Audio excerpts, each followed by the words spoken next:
Welcome, I'm Olas Gerjuk and you're watching Head to Head with UATV. Today we're talking about the main challenges for Ukraine's foreign policy in 5 years and relations with neighboring states, the European Union, the United States and NATO. So what principles should Ukraine build its foreign policy on in the nearest future? To discuss this, we welcome to our studio today Mykola Beleskov, Deputy Director at the Institute of World Policy. Hello and thank you for joining us. Good afternoon. Good afternoon. So we see that Ukraine right now is experiencing this twist in its powers, and this is a very important and crucial moment for us to understand what foreign policy strategy is going to be in the next 5 years. So we do know that the official results have not been announced by the Central Election Commission yet, but we know that Volodymyr Zelensky is winning the presidential election, right? And there have been different rumors, a lot of controversy around his personality. On one hand, experts say that there are some fears that Zelensky would radically change Ukraine's foreign policy in favor of Russia. Other people say that actually no one can let him do that, and he personally commented that he would actually put some strength and put his efforts into changing a little bit, developing the Normandy format and Minsk negotiations, and he would like to include the UK and the United States in these negotiations. So could you please explain us what focuses should Ukraine keep hold on to within this next 5 years? Well, in the next 5 years, we will continue to be a rather weak country. I mean, Ukraine economy is only 0.18% of the world GDP. It's quite little amount of the power, which means little amount of power. And it means in our interaction with our major partners, with our major counterparts, we will be in a disadvantage. It's either with Russia, whose GDP is much bigger, a couple of times bigger, and also... Even after sanctions? Of course, even after sanctions, we have to understand that they more or less adjusted to the sanctions that were imposed in 2014, and we can look at macroeconomic, major macroeconomic data, for instance, that shows that more or less they are feeling well, even under this amount of sanctions, including, for instance, in the field of production of oil, production of natural gas, and so on.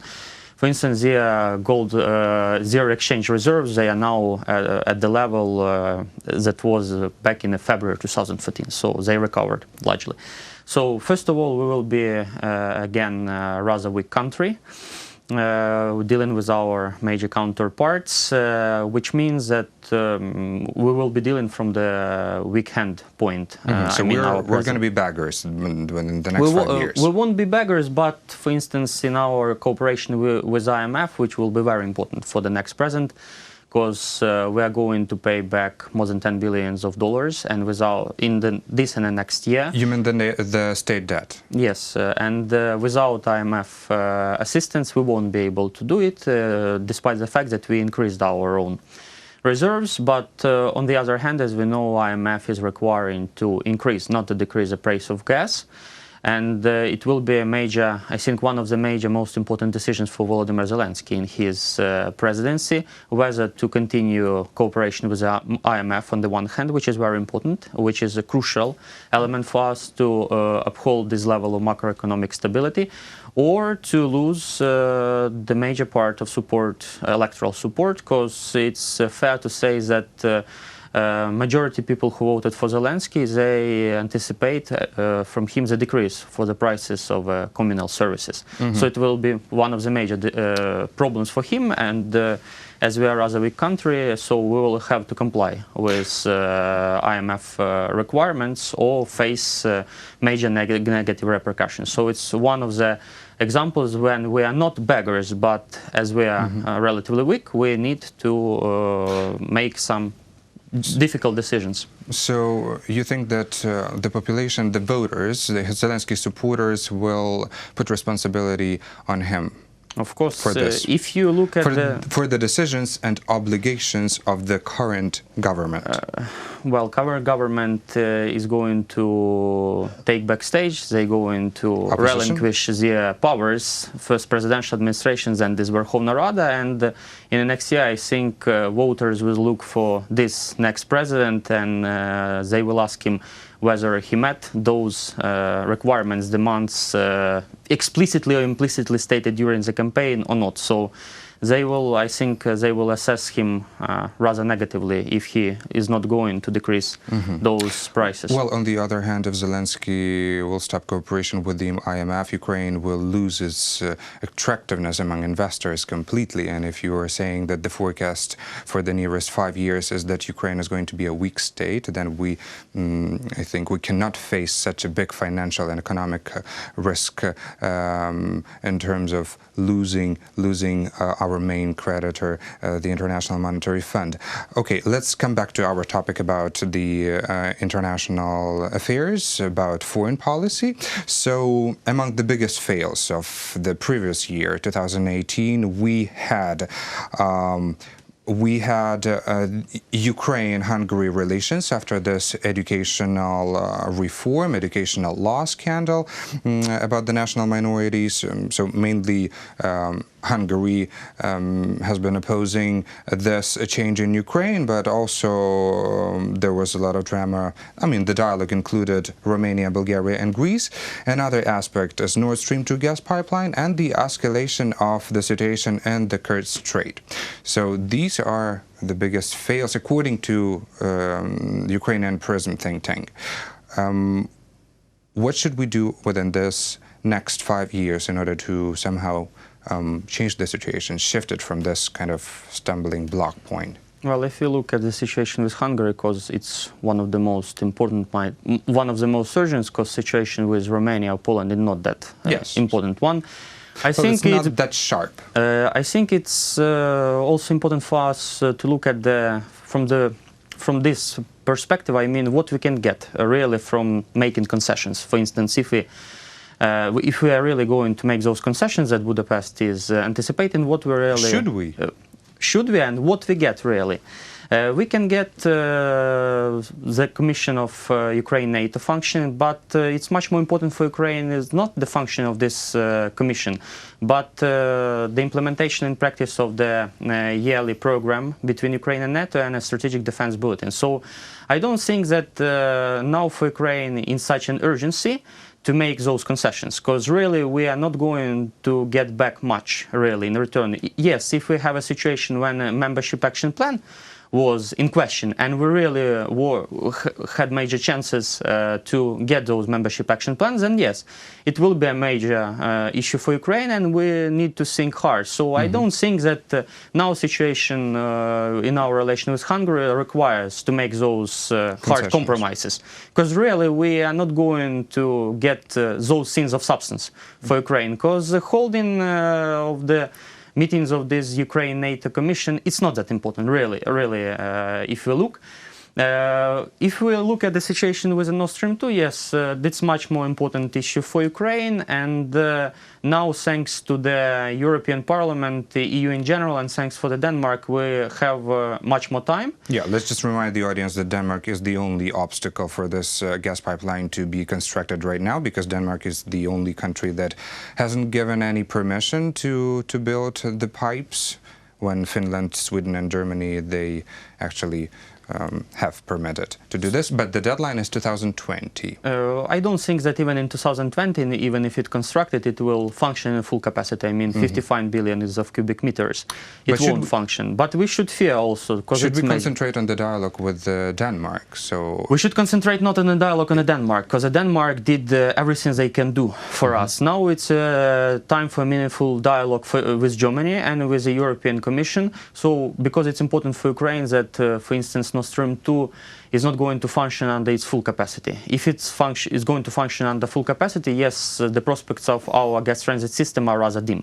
For us, it's very important to preserve the transit in a volume of at least 40 billion cubic meters a year. Russia is now ready only to preserve rather residual amount. It's only 10-15 billion cubic meters. But to get this amount, I mean 40 billion cubic meters, we need guarantees that Nord Stream 2 is not functioning at its full capacity.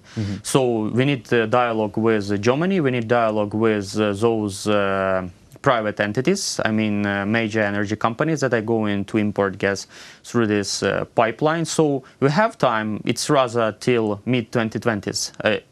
I think in 2025, 2026, Nord Stream 2 is going to function under its full capacity if we are, of course, not strike a right bargain for Ukraine. So now we need to guarantee that if we have this agreement to preserve the transit potential of our gas pipeline system, so the volume transited through Ukraine is 40 billion cubic meters, and it's really guaranteed not by words written on a piece of paper, but by the amount of the gas that is going to be transited through Nord Stream 2 on the mass, not on the word, but of the strict mass of the volumes transited by two pipelines. You said that we have to preserve this transport potential in Ukraine, but on the other hand, on the eve of presidential elections, the Russian government has banned exports of Russian oil and petroleum products to Ukraine.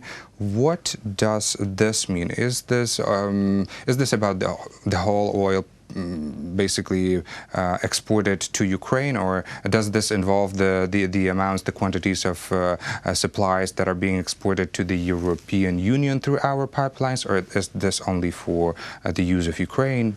As far as I know, the majority of Russian oil is exported to Europe through Belarus on the one hand, on the other hand through the ports on the Baltic Sea and in the Black Sea also. So Ukraine is not a major road for the transit, though yes, we have one of those pipelines that is going through Ukraine, and that starts from the Belarus, but it's not that important. As to this decision adopted by the Cabinet of Ministers of Russia, strictly it bans only 1% of energy export, I mean oil and oil-related products. They only adopted the specific mechanism for the decisions related to the export. So they just indicated to Ukraine, in case of need, we may halt. But now it's not about halting, for instance, the export of oil-related products. But yes, it raised concern for Ukraine, though they are not that urgent, because we need to understand that compared with natural gas can only be transited in two ways. Either it's LNG or through pipelines. There is no other ways. Compared to this, oil can be transported in much more numerous types and ways, and it's not that big problem. In the end, for instance, in case we have a war on the one hand and we need those diesel, and on the other hand we have a Russian ban, Ukraine government can place a special order to say to private entities in Ukraine, you have to give those petroleum products to Ukrainian army and so on. So it's not that big problem for Ukraine, but yes, it raised major issues, major issue and major concern create what we should do in case on the one hand Russia stop those export of oil and oil-related products, and also Belarus stop, because it's much more important for Ukraine, because we get a lot of oil-related products from Belarus that is produced from the Russian oil. Well, unfortunately, we do not have much time, so let's shift on another topic, but closely related to Russia. Actually, it's about Russia. What can we do within these next 5 years about preservation of sanctions imposed on Russia? I think this should be one of the main focuses of Ukrainian diplomacy, isn't it? That's right, but I think more or less we will be successful in preservation of those sanctions regime, because Russia is not in a position, they are not indicating that... Yes, but I would like to remember this incident of escalation of the situation in the Kerch Strait, and after our 24 sailors have been captured by Russia, detained that's and another arrested. issue. Yes, you are talking about strengthening of sanctions. Strengthening of sanctions, yes, it's very dim chances now that sanctions will be strengthened, but those sanctions adopted in 2014, they will be more or less preserved. Despite attempts like of Italy, Hungary and so on, they won't be successful, because it clearly stated Minsk agreement full implementation and then cancellation of sanctions. But on the other hand, now it's very dim chances that those regimes of sanctions will be strengthened, especially on the part of the European Union. In case of US, yes, there are some chances. In case of EU, the upper task that we can implement now, it's a preservation of the current regime. So it's quite different things, I think. So speaking Speaking of this strategy for the next 5 years, what other major issues would you like to outline? Well, in case of relation with the United States, we need to realize in a real life those declarations about strategic partnership.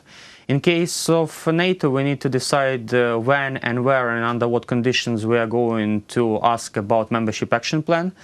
Again, also we need to think about relation with the new centers of power, especially in the Pacific region. And in case of Russia, we need to learn to live under constant threat of a full-scale Russian aggression, because under all macroeconomic indexes, Russia is going to be a major threat for Ukraine, at least till 2030. So it's major tasks, I think, major dilemmas before the next president that is going to assume office in the next months. Yeah, let's keep an eye on the decisions of the newly elected power after it takes the office. So far, I thank you for these interesting comments and for the information that you shared with us. That was Mykola Beleskov, Deputy Director at the Institute of World Policy. Thank you for watching and stay tuned for more with UATV.